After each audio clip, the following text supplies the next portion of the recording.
Hello दोस्तों, कैसे हो आप सभी। उम्मीद करती हूँ कि आप सभी अच्छे होंगे, हेल्दी होंगे, सेफ होंगे और अपना ध्यान रखिएगा।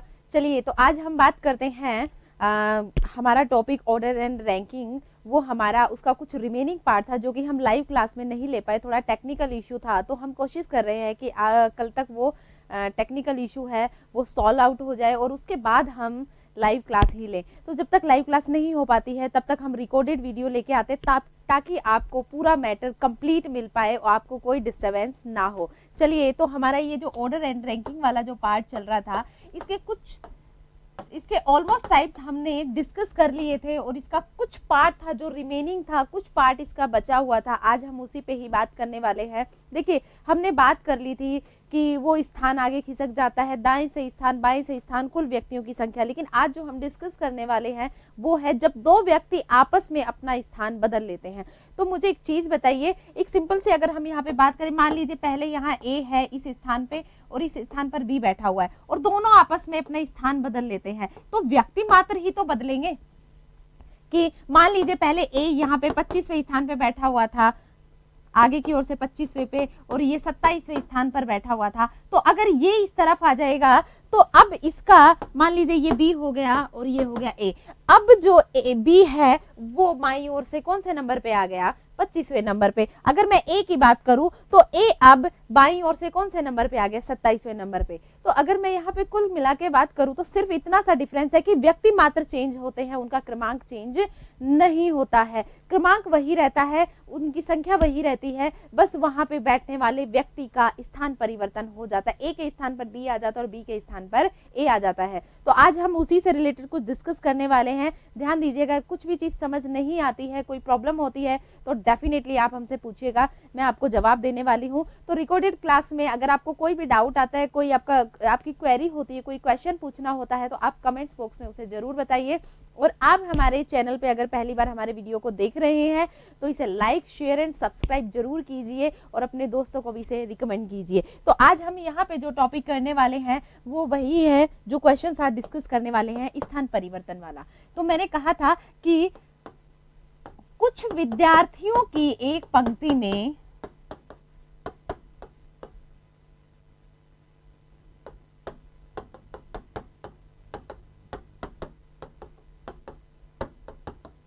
ए का, हमने क्या कहा कि कुछ विद्यार्थियों की एक पंक्ति में ए का बाएं ओर से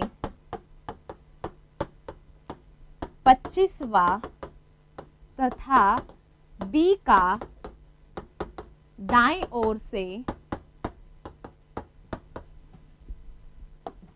50वां स्थान है। ए तथा बी दोनों आपस में स्थान परिवर्तन कर लेते हैं। अब बी का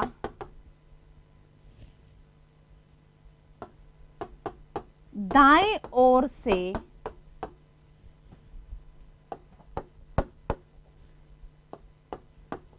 60वां स्थान हो जाता है। तो बताइए। देखिए, हमने यहाँ पे क्या कहा कि कुछ विद्यार्थियों की एक पंक्ति में ए का बाईं ओर से 25वां स्थान है तथा बी का दाईं ओर से 50वां स्थान है। ए तथा बी दोनों आपस में अपना स्थान परिवर्तन कर लेते हैं और स्थान परिवर्तन के बाद अब जो बी का स्थान है वो दाईं ओर से 60वां हो जाता है। सिर्फ उसने किसका स्थान बताया? बी का। कब हो जाता है 60वां? जब वो स्थान परिवर्तन कर लेते हैं। तो स्थान परिवर्तन के बाद मान लीजिए अगर बी का स्थान दाईं ओर 10 स्थान आगे बढ़ा है, तो आप एक चीज बताइए, ए का भी तो 10 स्थान ही आगे बढ़ेगा, क्योंकि दोनों आपस में एक दूसरे से स्थान परिवर्तन ही कर रहे हैं। तो चलिए हम यहाँ पे इस क्वेश्चन की बात करते हैं कि इस क्वेश्चन को कैसे सॉल्व करेंगे। तो देखिए, मैंने आपसे क्या कहा था, हाँ, ये एक लाइन ही हमें ड्रॉ करनी है, इस लाइन की हेल्प से ही हम सारे क्वेश्चन सॉल्व करेंगे। और इस लाइन में अगर आपको कोई भी दिक्कत हो, आप पूछ सकते हैं कि आपने ये क्वेश्चन ऐसे क्यों किया। तो देखिए, मैंने ये एक लाइन ड्रॉ की, मैंने कहा मान लीजिए ये A है और ये B है। हमने कहा कि A का बाईं ओर से 25वां स्थान है तथा B का दाईं ओर से 50वां स्थान है। अब A तथा B दोनों आपस में अपना स्थान परिवर्तन कर लेते हैं, तो स्थान परिवर्तन वाले को मैं A डैश से और B डैश से शो करने वाली हूं। ये है न्यू स्थान, यहां पे बता देती हूं, ये है पुराना और इसका मतलब है न्यू। इसका मतलब अगर ये मैंने डैश लगा रखा है तो इसका मतलब है कि ये नया स्थान है, और अगर मैंने डायरेक्ट ए लिखा हुआ है तो इसका मतलब है कि वो पुराना स्थान है। तो अब मैंने यहाँ पे बात की कि अब जो बी है वो ए के स्थान पर आ जाता है और जो ए है वो बी के स्थान पर चला जाता है। अब जाने के बाद जो बी का स्थान है वो दाईं ओर से पहले था 50वां और अब हो जाता है 60वां। कितना स्थान आगे बढ़ा? 10 स्थान वो आगे बढ़ रहा है। और हमें इसी बेसिस पे अब ये देखना है कि ए का भी, अगर बी का स्थान 10 बढ़ा तो हमें ए का भी 10 स्थान ही आगे बढ़ाना है। इसे ध्यान से देखिए,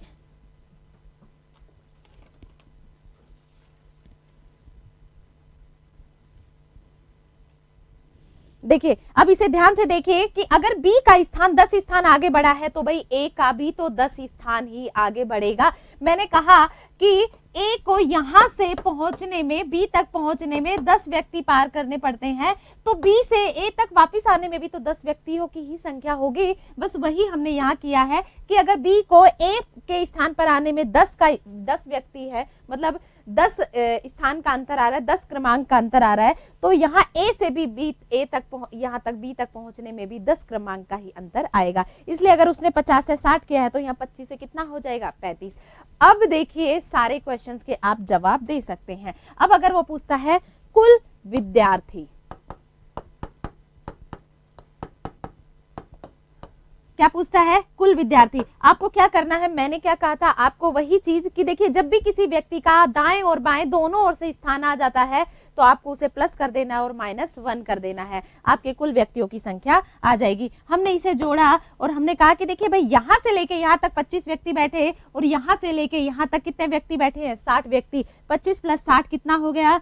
85। लेकिन देखिए मैंने यहां तक क्या किया कि मैंने कहा कि यहाँ पे 1 माइनस कर दीजिए, क्योंकि देखिए A को मैंने बाईं ओर से भी गिना और A को मैंने दाईं ओर से भी गिना। मैंने A को 2 बार गिना, मुझे गिनना कितनी बार था? 1 बार। 1 माइनस कर देंगे, यहाँ पे कितना हो जाएगा? 84। मैंने कहा कुल व्यक्तियों की संख्या 84। अब देखिए चाहो तो आप इससे भी निकाल सकते हैं, लेकिन आपका आंसर सेम ही आएगा। हमने कहा कि देखिए यहां से लेके यहां तक कितने व्यक्ति बैठे हैं? 35, और यहां से लेके यहां तक कितने व्यक्ति बैठे हैं? 50 और 35 कितना हो गया टोटल? 85। अब आप मुझे एक बात बताइए कि देखिए मैंने B को बाईं ओर से भी गिना, मैंने B को दाईं ओर से भी गिना, B को हमने 2 बार गिना जबकि B एक ही है। हमने कहा 1 माइनस कर दो, 84। देखिए इससे भी आपका 84, इससे भी आपका 84 ही आएगा। तो देखिए ये वाली चीज होती है, जब भी किसी व्यक्ति का हमें कुल व्यक्तियों की संख्या निकालनी हो तो उस व्यक्ति का दाएं और बाएं दोनों ओर से आपको क्रमांक पता होना चाहिए। जैसे ही आप क्रमांक पता कर लेते हैं आपके आंसर निकालना बड़ा ही आसान हो जाता है। ये हो गया हमारा क्वेश्चन फर्स्ट। अब हमसे वो क्वेश्चन सेकंड क्या पूछ सकता है? A तथा B के मध्य बैठे विद्यार्थी। क्या पूछा उसने? A तथा B के मध्य बैठे विद्यार्थियों की संख्या पूछी है। मैंने क्या कहा कि देखिए आप या तो बाएं में से बायां घटाएंगे तो आपका अंतर आएगा, या आप दाएं में से दायां घटाइए। अगर देखिए आपने कहा कि यहां तक अगर 25 व्यक्ति बैठ चुके हैं, मैं बाईं ओर से बात कर रही हूँ, 25 व्यक्ति, तो यहां तक पहुंचते पहुंचते बाईं ओर से कितने हो गए? 35। तो यहां से और यहां के बीच में कितने का अंतर आया? तो आपने कहा कि देखिए 35 माइनस में 25 कितने का अंतर आया? 10। लेकिन आप मुझे एक चीज बताइए, मैं आपको एक चीज बता देती हूँ कि जब भी अंतर आता है उससे एक कम व्यक्ति बैठता है, क्योंकि वो बात करता है 25 से, मतलब वो 25 को भी काउंट करता है, जबकि 25 पे तो पहले से ही व्यक्ति बैठा हुआ है। ना तो कोई भी व्यक्ति 25वें स्थान पर बैठेगा, ना ही कोई व्यक्ति 35वें स्थान पर बैठेगा, तो हमें उन व्यक्तियों को तो लेने की जरूरत है ही नहीं। तो हम क्या करेंगे, यहाँ पे से 35 माइनस 25 करेंगे और यहाँ पे कितना आ गया? 10, और हम इसमें से एक व्यक्ति कम कर देंगे। जैसे मैंने कहा कि मान लीजिए यहाँ पे 6 व्यक्ति हैं, 6 माइनस 2, कि भाई एक व्यक्ति 6 पे बैठा हुआ है, एक दूसरे स्थान पर बैठा, उनके मध्य कितने व्यक्ति होंगे, तो आपका अंतर आया 4। लेकिन आप एक चीज याद रखिए कि 2 और 6 के मध्य क्या 4 व्यक्ति बैठ सकते हैं? नहीं बैठ सकते, क्योंकि 2 के बाद 3 4 5, केवल कितने व्यक्ति बैठे? 3 व्यक्ति ही बैठे हैं। वो जब भी काउंट करता है तो वो ऐसे काउंट करना शुरू करता है 2 से 3। जब वो 2 से 3, तो हमें 2 से 3 नहीं, केवल 3 को गिनना है, केवल 4 को गिनना है और केवल 5 को ही गिनना है, हमें से नहीं करना है। तो देखिए इसलिए हमने क्या कहा, इसमें से 1 माइनस कर दीजिए, कितना आ गया? 3। तो यहाँ पे भी वही करना है कि जितने का भी अंतराल आएगा उससे आपको 1 कम कर देना है। आपका कितना आ गया? 9। अगर आप चाहें तो इसे आप ऐसे भी कर सकते हैं, दाईं ओर से लेके कि भाई दाईं ओर से क्रमांक कौन सा था? 60वां, और पहला क्रमांक ये है 60वां, वो 50वां, और फिर ये है 60वां। तो आपने कहा 50 में से अगर 60 माइनस करते हैं, कितने का अंतर आया? 10 का, और एक व्यक्ति इससे कम बैठेगा। तो मध्य में बैठे व्यक्तियों की संख्या कितनी आ गई है? 9। अब यहाँ पे आपसे और क्या क्या क्वेश्चन वो पूछ सकता है, हम उसकी भी बात करते हैं। मैं उम्मीद करती हूँ कि ये क्वेश्चन आपको समझ आएंगे। कुल व्यक्ति और व्यक्तियों के मध्य बैठे, मतलब उनके मध्य बैठे हुए व्यक्तियों की संख्या। तो जब भी आप क्रमांक में से माइनस करते हैं, दाएं में से दायां माइनस किया या बाएं में से बायां माइनस किया, उसमें से आपको एक और माइनस करना होता है। एक माइनस करते ही आपके पास व्यक्तियों की संख्या आ जाती है। तो चलिए अब हम इसे हटा देते हैं और नेक्स्ट क्वेश्चन की यहीं पे ही बात करते हैं। अब देखिए वो हमसे और क्वेश्चन क्या पूछ सकता है इससे रिलेटेड।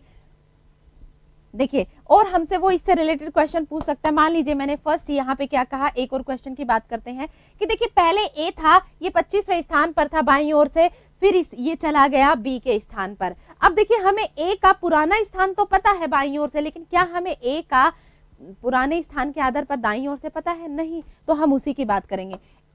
ए का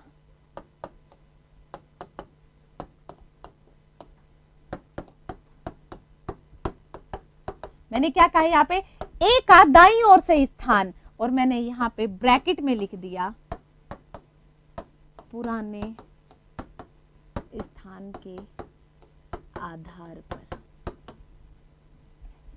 मैंने क्या कहा, ए का दाईं ओर से स्थान, और कौन से स्थान के आधार पर बताना है? मुझे पुराने स्थान के आधार पर बताना है। और पुराने स्थान के आधार पर मैं बात करूं तो देखिए हम यहां आ जाते हैं। ये है ए का पुराना स्थान, ये है ए का पुराना स्थान, और इस स्थान का बाईं ओर से क्रमांक क्या है? 25। मुझे दाईं ओर से निकालना है। माना कि अब यहाँ बी बैठ गए, लेकिन पहले तो यहाँ पे ए ही था, व्यक्ति ही तो चेंज हुआ है, लेकिन क्रमांक तो वही है। तो हमने क्या कहा कि दाईं ओर से कौन सा स्थान हो जाएगा?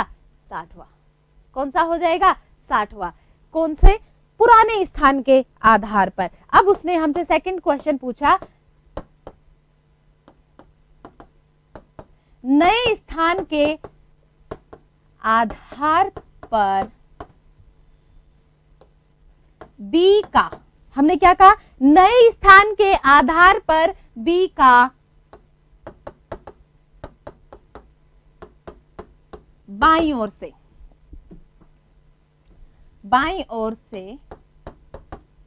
स्थान। क्या पूछा हमने कि यहां पे ध्यान दीजिए कि नए स्थान के आधार पर बी का बाईं ओर से स्थान। हमने कहा कि बी का नया स्थान ये है, और इस स्थान का बाईं ओर से क्रमांक क्या है? 25वां, और दाईं ओर से क्रमांक क्या है? 60वां। मुझे किस ओर से चाहिए? मुझे चाहिए बाईं ओर से, तो इसका आंसर हो जाएगा 25।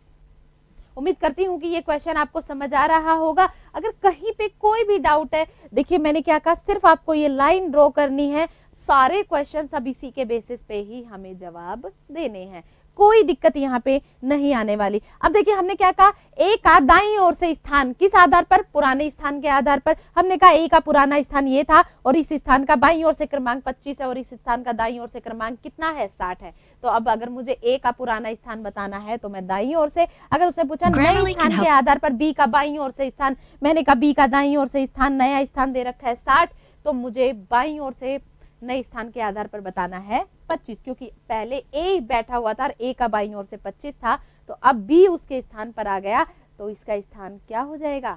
25वां हो जाएगा। अब वो हमसे और क्या पूछ सकता है? यहाँ पे चलिए मैं थोड़ा सा चेंज और करती हूँ। मैंने यहाँ पे क्या कहा, ए का दाईं ओर से स्थान किसके? पुराने स्थान के आधार पर। मैं यहाँ पुराने की जगह लिख देती हूँ नए स्थान के आधार पर, ए का दाईं ओर से स्थान नए स्थान के आधार पर। तो मुझे बताइए, देखिए ये रहा ए का नया स्थान और ए का नए स्थान का दाईं ओर से क्रमांक कौन सा है? 50वां। ए का हो गया दाईं ओर से। अब अगर वो हमसे पूछता है नए स्थान के आधार पर ए का बाईं ओर से स्थान, नया स्थान कौन सा है? ए का, ये वाला, और इस स्थान का बाईं ओर से क्रमांक कौन सा है? 35वां। क्वेश्चन सॉल्व हो गया। कोई दिक्कत आई? नहीं आई। वो नए स्थान के आधार पर ए तथा बी के मध्य व्यक्तियों की संख्या पूछे तो भी नो आएगा, और पुराने स्थान के आधार पर ए तथा बी के मध्य बैठे व्यक्तियों की संख्या पूछे तो भी नो ही आएगा। तो चलिए, ये क्वेश्चन आपको समझ आया होगा। इसमें कोई भी दिक्कत हो, कहीं पे भी कोई भी अगर आपको प्रॉब्लम आई हो तो आप मुझसे पूछ सकते हैं।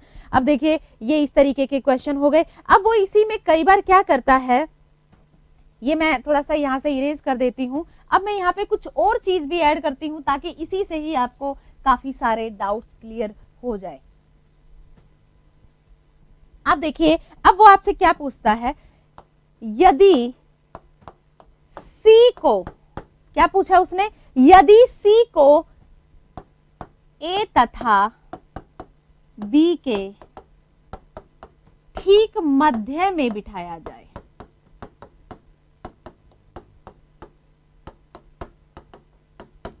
उसने क्या कहा, यदि सी को ए तथा बी के ठीक मध्य में बिठाया जाए तो सी का बाईं ओर से स्थान, सी का दाईं ओर से स्थान। उसने क्या कहा, यदि, मैं इसे थोड़ा सा क्लीन कर देती हूं,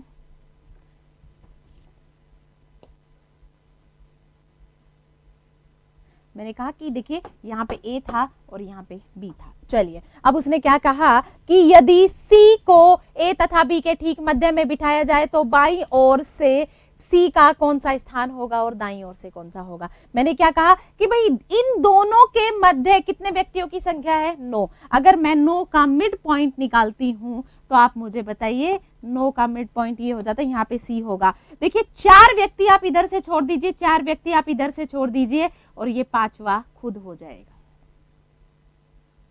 भाई कुल व्यक्ति कितने हैं? 9, और 9 में से अगर मुझे सेंटर पॉइंट ढूंढना है तो आप सभी को पता है कि 9 का सेंटर पॉइंट आप निकालेंगे 4.4, लेकिन अभी 4.4 तो है ही नहीं, तो आप इसे क्या कर देते हैं, 1 प्लस कर देते हैं। जब भी विषम संख्या होती है तो 9 + 1 10, और 10 का सेंटर पॉइंट क्या हो गया? 5। इसका मतलब है कि 4 व्यक्ति यहां से और 4 व्यक्ति यहां छूटेंगे और बीच में 1 5। अब तो हो गए ना 4 और 4 8 और 1 9। तो अब देखिए बाईं ओर से स्थान मेरे लिए निकालना बहुत ही आसान है। मैंने बाईं ओर का मार्क किया और देखिए 25 और 4 29 और 1 30, ये हो गया बाईं ओर से स्थान। अगर मैं दाईं ओर के स्थान की बात करूं तो देखिए यहां से 50 और 4 54 और 1 सी का स्थान 55। या फिर मैं ऐसे भी बोल सकती हूं कि भाई देखिए कि यहां से यहां तक 5 और यहां से यहां तक 5, क्योंकि 9 का अगर मुझे मिड पॉइंट लेना है तो मुझे 5 5 ही लेना पड़ेगा। या फिर आप सीधे सीधे लिख दीजिए कि 25, 4 व्यक्ति ये और ये 5वां खुद, तो 25 और 5 30। अगर मैं यहां से बात करूं 50, 4 व्यक्ति मध्य में और 1 ये खुद, तो 50 और 5 55। अब देखिए ए का वो सी का बाईं ओर से स्थान, तो हमने कहा कि बाईं ओर से स्थान हो जाएगा 30वां। कौन सा हो जाएगा? 30वां। अगर उसने पूछा दाईं ओर से स्थान तो कौन सा हो जाएगा? 55वां। अब देखिए क्या ये हमारा सही है या नहीं है, इसका पता लगाने का एक बहुत ही आसान तरीका है कि देखिए इन दोनों को प्लस कर दीजिए और इन दोनों का जो सम है वो हमेशा इन्हीं के बराबर आना चाहिए। ये भी 85, ये भी 85 और ये भी 85। इसका मतलब है कि हमने सी का क्रमांक बिल्कुल सही निकाला है। अब वो पूछ लेता है ए तथा सी के मध्य व्यक्तियों की संख्या। क्या पूछा उसने? ए तथा सी के मध्य व्यक्तियों की संख्या। वो तो मुझे सीधे सीधे ही पता है 4। अगर सीधे सीधे नहीं भी पता है तो आप ऐसे कर दीजिए कि देखिए इसका बाईं ओर से क्रमांक है 30 और इसका क्रमांक है 25। 25 - 30 कितना हो गया? 30 माइनस 25 कितना हो गया 5। हमेशा जितने का अंतर होता है उससे एक कम व्यक्ति बैठता है। आपका आंसर कितना हो गया 4।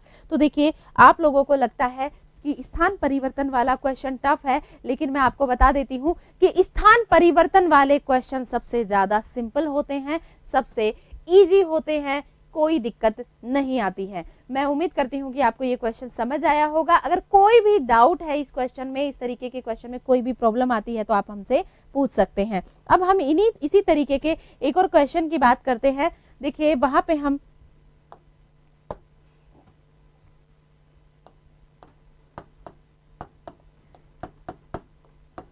60 विद्यार्थियों की एक पंक्ति में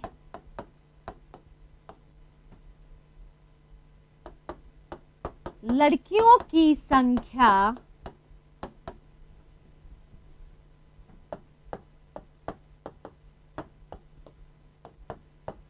लड़कों से दोगुनी है।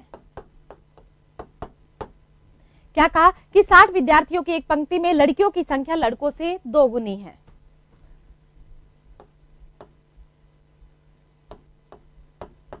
पंक्ति में राम का स्थान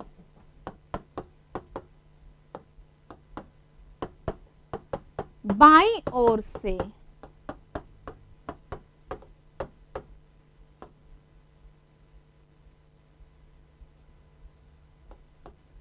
पंद्रहवां है।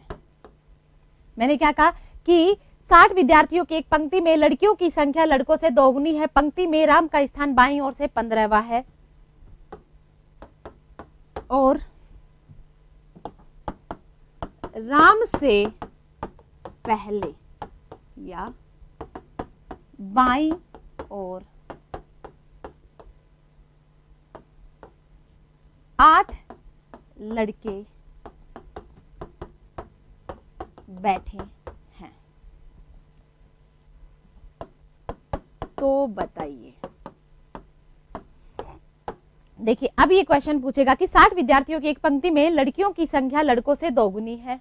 तो सबसे पहले तो हमें ये निकालना है कि लड़कों की संख्या कितनी है और लड़कियों की संख्या कितनी है। पंक्ति में राम का स्थान बाईं ओर से 15वां है। पंक्ति में राम का स्थान कौन सा है? बाईं ओर से 15वां है और राम से पहले 8 लड़के बैठे हैं। इसका मतलब है कि राम से पहले अगर 8 लड़के बैठे हैं तो बाकी के लड़के राम के बाद बैठे होंगे, राम के दाईं ओर बैठे हुए होंगे। अब देखिए हमसे वो क्वेश्चन कैसे पूछेगा। तो देखिए सबसे पहले तो हम इसे ड्रॉ कर लेते हैं कि मान लीजिए ये हमारी एक पंक्ति है 60 विद्यार्थियों की। इस पंक्ति में हमने कहा कि मान लीजिए ये है राम और राम का बाईं ओर से स्थान कौन सा है? 15वां। इसका मतलब है कि अगर राम का स्थान बाईं ओर से 15वां है तो हम राम का दाईं ओर से स्थान भी निकाल सकते हैं। हमने कहा 60 में से अगर 15 माइनस करते हैं तो यहाँ पे आ जाता है हमारा 45। कि इसका मतलब है कि अगर यहाँ से लेके यहाँ तक अगर 15 व्यक्ति बैठ चुके हैं तो आगे कितने व्यक्ति बैठे हुए हैं?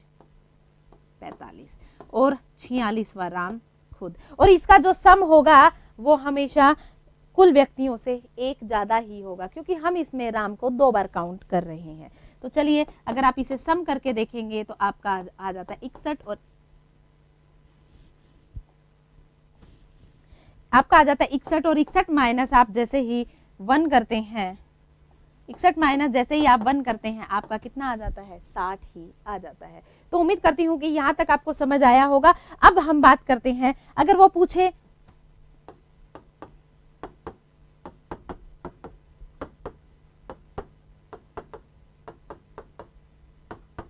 राम का स्थान दाईं ओर से तो हम बोल देंगे 46वां।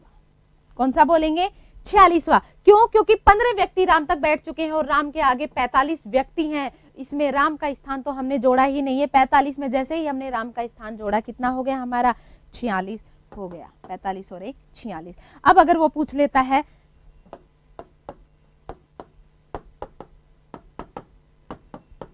राम के दाईं ओर कितने लड़के हैं?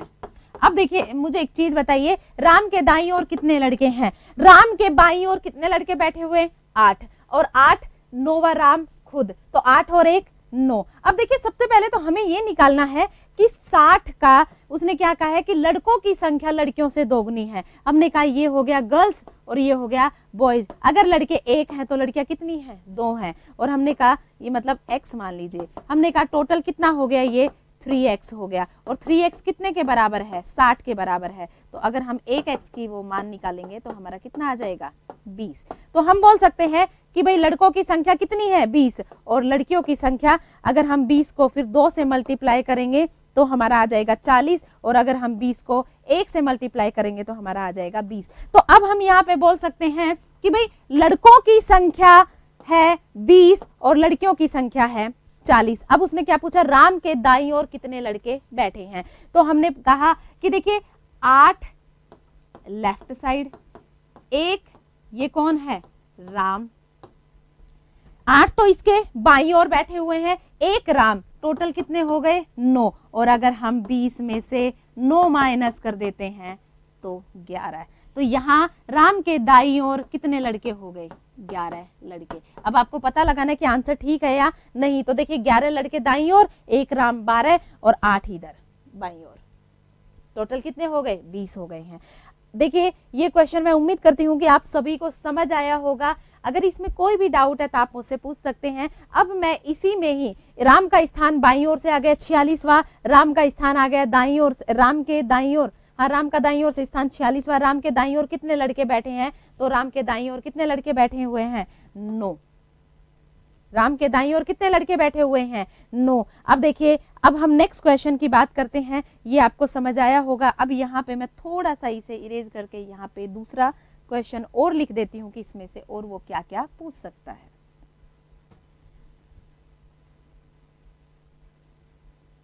अब देखिए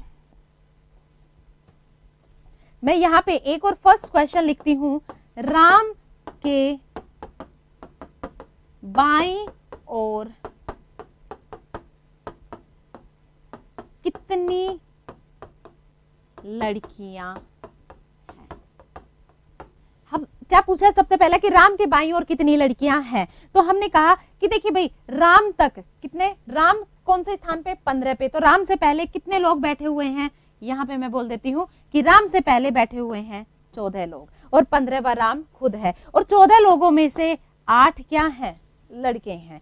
अब देखिए हमने यहाँ पे कहा कि देखिए राम का स्थान 15वां है तो राम तक कितने लोग बैठे हुए हैं? 14।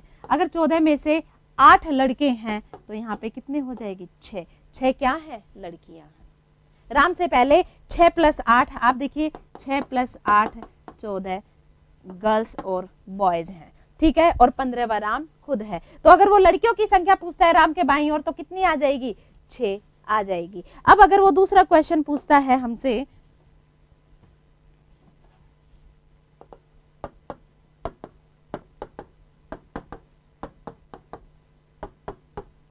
राम के दाईं ओर लड़कियों की संख्या, राम के दाईं ओर लड़कियों की संख्या। तो राम की दाईं ओर लड़कियों की संख्या आप कैसे बता सकते हैं? आपने कहा कि देखिए भाई यहां तक अगर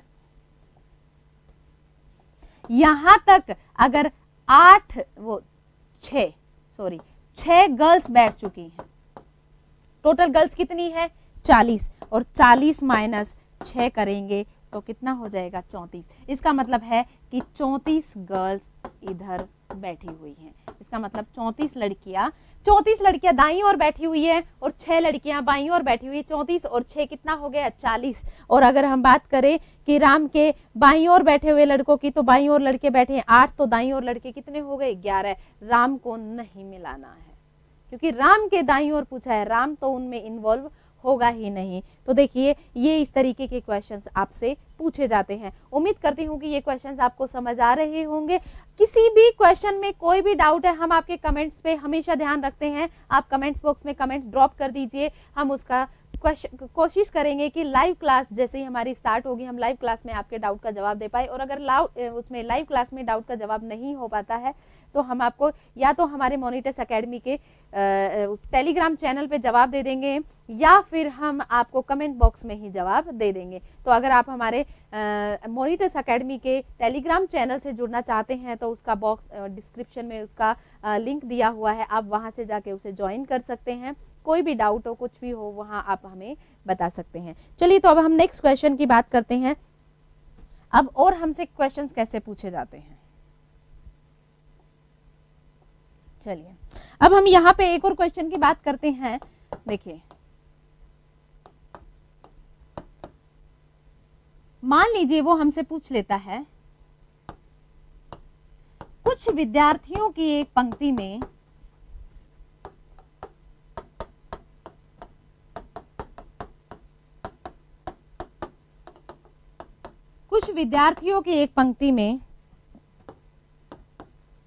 राम का बाईं ओर से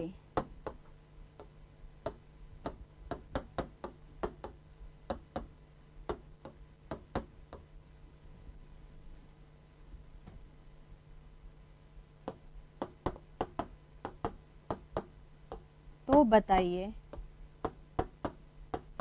पंक्ति में कम से कम कितने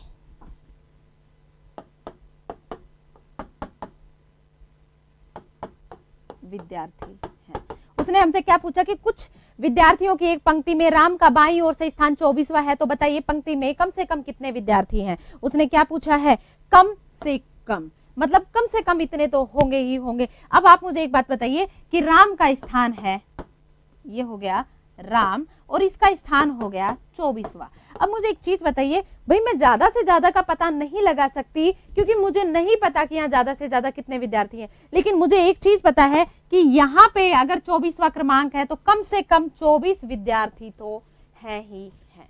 तो अगर मैं बोलूं कम से कम कितने विद्यार्थी हैं, 24 है, यहाँ पे कम से कम 24 तो है ही। 24 से ज्यादा हो सकते हैं, 24 से कम नहीं हो सकते। क्यों नहीं हो सकते, क्योंकि 24 से कम होंगे तो राम का 24वां क्रमांक कैसे आ सकता है। 20 विद्यार्थियों में 24वां क्रमांक दे सकते हो क्या आप, नहीं दे सकते। तो कम से कम यहाँ पे कितने विद्यार्थी होंगे कि 24 विद्यार्थी तो यहाँ पे कम से कम है ही है। तो आपको ये चीज ध्यान देनी है कि यहाँ कम से कम कितने विद्यार्थी हैं, 24 विद्यार्थी हैं। अब हम नेक्स्ट क्वेश्चन की बात करते हैं। इसी में ही मैं थोड़ा सा करेक्शन कर देती हूं।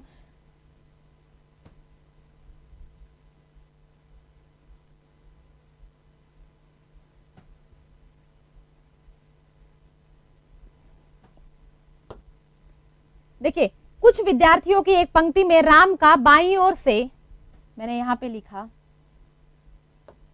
8वां स्थान है, तथा श्याम का दाईं ओर से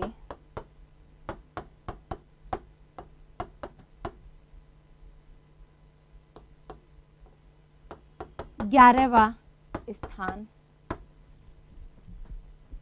है। राधा जो कि राम तथा श्याम के ठीक मध्य में बैठी है। तो बताइए पंक्ति में कम से कम कितने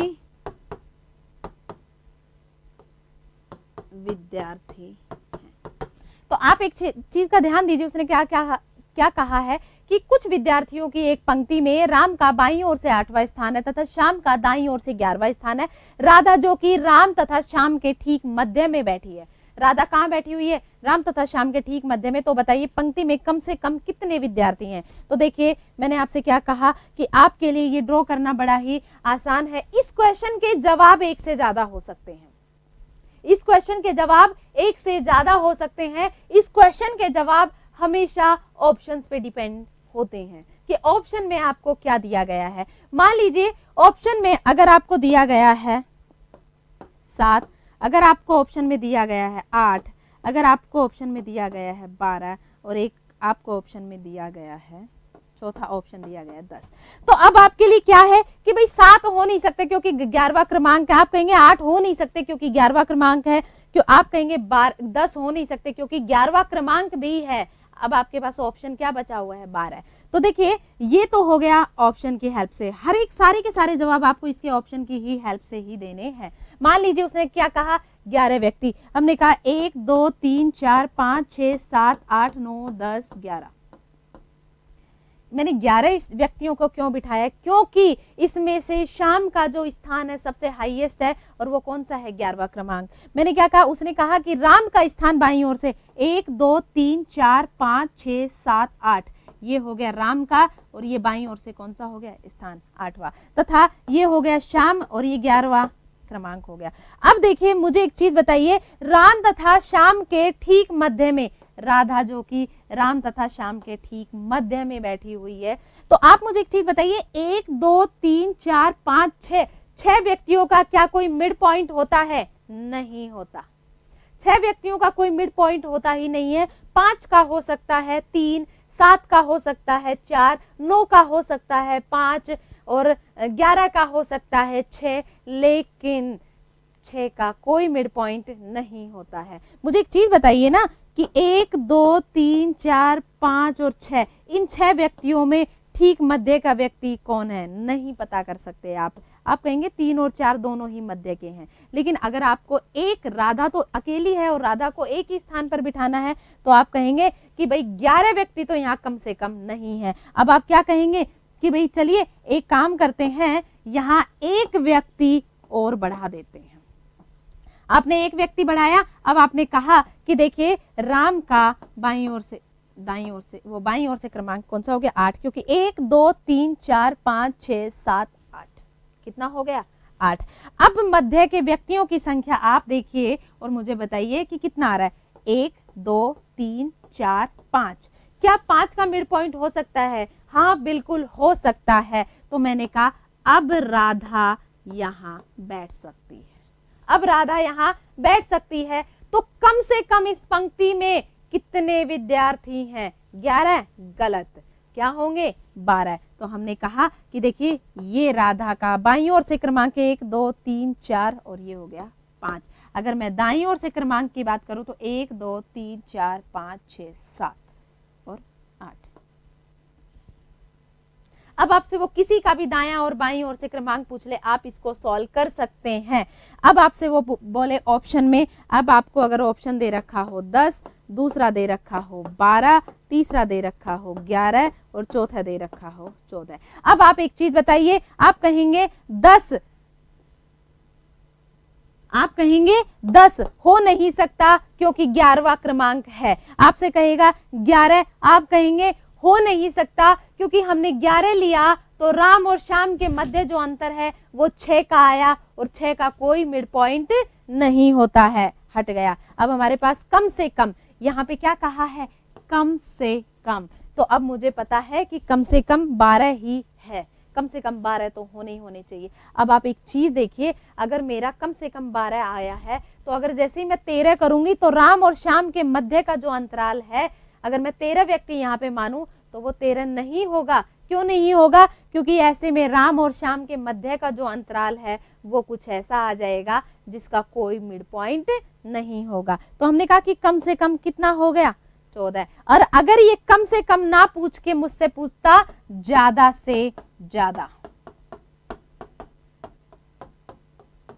क्या पूछता? ज्यादा से ज्यादा। अब ज्यादा से ज्यादा मैं पता नहीं कर सकती क्योंकि कितने भी व्यक्ति हो सकते हैं। अब मुझे ऑप्शन में देखना पड़ेगा, भाई 12 तो कम से कम है। ऑप्शन में अब सम संख्या होनी चाहिए, 12 से ज्यादा होनी चाहिए, या 12 होनी चाहिए। 12 कम से कम में ले लिया हमने। अब उसने ज्यादा से ज्यादा पूछा है तो यहाँ पे ऑप्शन में मेरे पास ज्यादा, सबसे ज्यादा नंबर और सम संख्या में, और वो भी 12 से ज्यादा होना चाहिए, वो क्या अवेलेबल है? 14। तो मैं बोल दूंगी 14। मान लीजिए यहाँ 14 हो के ना होता, 16 होता तो मैं कहती 16, 20 होता तो मैं कहती 20, वो कहता 22 तो मैं कहती ज्यादा से ज्यादा 22। लेकिन कम से कम अगर यहाँ पे 12 नहीं दिया हुआ होता कम से कम में, तो मैं 14 आंसर देखती भाई, कम से कम में, क्योंकि सबसे छोटी संख्या बतानी होगी, वो या तो 12 होनी चाहिए या 12 के बाद जो सम संख्या आए, जो उनमें सबसे छोटी हो, मुझे वही ऑप्शन में लेनी पड़ेगी। तो अगर मैं यहाँ के ऑप्शन के बेसिस पे देखूं तो कम से कम सबसे छोटी यहाँ पे कौन सी है? 12 ही। मैंने कम से कम में 12 ले लिया। अगर उसने मुझसे पूछा ज्यादा से ज्यादा, तो अब ज्यादा से ज्यादा में मुझे सबसे बड़ा नंबर देखना पड़ेगा। हमने 10 और 11 को पहले ही एलिमिनेट कर दिया था। 12 और 14 में से हमने देखा कि भाई 12 से बड़ा तो 14 होता है, तो हमने कहा ज्यादा से ज्यादा का आंसर क्या हो जाएगा? 14। तो इस तरीके से ये क्वेश्चंस के जवाब दिए जाते हैं। आपको इसमें ऑप्शंस पे ही नजर रखनी होती है। अगर आप ये सोचे कि ये क्वेश्चंस आप खुद से कर पाएं तो ये पॉसिबल नहीं है, आपको खुद से नहीं हो पाएगा, आपको इसमें ऑप्शंस पे नजर डालनी ही पड़ेगी। और ये क्वेश्चंस आपके लिए काफी इंपॉर्टेंट है और आप इसको पढ़ सकते हैं। किसी भी क्वेश्चन में कहीं से कोई भी दिक्कत आती है, आप हमारे टेलीग्राम चैनल पे बता सकते हैं, आप हमें कमेंट्स बॉक्स में बता सकते हैं। हम कोशिश करेंगे कि आपके हर एक क्वेश्चन का जवाब दिया जाए, या फिर हम एक क्वेरी सेशन ले लेंगे जिसमें हम सारे क्वेश्चंस आपसे पूछेंगे, आपके जो भी डाउट्स होंगे हम उनका जवाब देंगे। तो इस तरीके के ये क्वेश्चन है, और इतने पे ही ये आज का टॉपिक क्रम परीक्षण या हम बात करें ऑर्डर एंड रैंकिंग आपका यहीं से कंप्लीट होता है। और जल्दी से जल्दी हम कोशिश करेंगे कि आपसे लाइव सेशन में ही मिले, लाइव क्लासेस में ही मिले। जल्दी से जल्दी हम प्रॉब्लम को सॉल्व करने की कोशिश करेंगे। जैसी प्रॉब्लम सॉल्व आउट होती है तो हम आपसे सीधे बातचीत कर पाएंगे लाइव क्लासेस के माध्यम से। तब तक के लिए अपना सपोर्ट बनाए रखें, हमारे चैनल को लाइक करें, शेयर करें, सब्सक्राइब करें और ज़्यादा से ज़्यादा लोगों को इसे रिकमेंड भी करें। और अगर आपके कुछ सजेशन होते हैं तो आप हमें वो सजेशन भी दे सकते हैं, हम डेफिनेटली उनका इम्प्लीकेशन करेंगे, हम उन्हें अप्लाई करने की कोशिश करेंगे और आपको उसका इम्प्लीकेशन भी देखने को मिलेगा। और अगर आप हमारे चैनल को लाइक करते हैं तो डेफिनेटली हमें इससे बहुत ज़्यादा अप्रिशिएशन मिलता है, हमें बहुत अच्छा लगता है और हमें और ज़्यादा से ज़्यादा एनर्जी मिलती है, स्ट्रेंथ मिलती है। इससे हम आपके लिए और ज़्यादा से ज़्यादा अच्छा करने और कुछ ना कुछ बेहतर ही आपके लिए लेके आएंगे। तो आज के लिए इतना ही। Thank you class. कोई डाउट हो तो आप हमें कमेंट करके बता सकते हैं। चलिए, थैंक यू।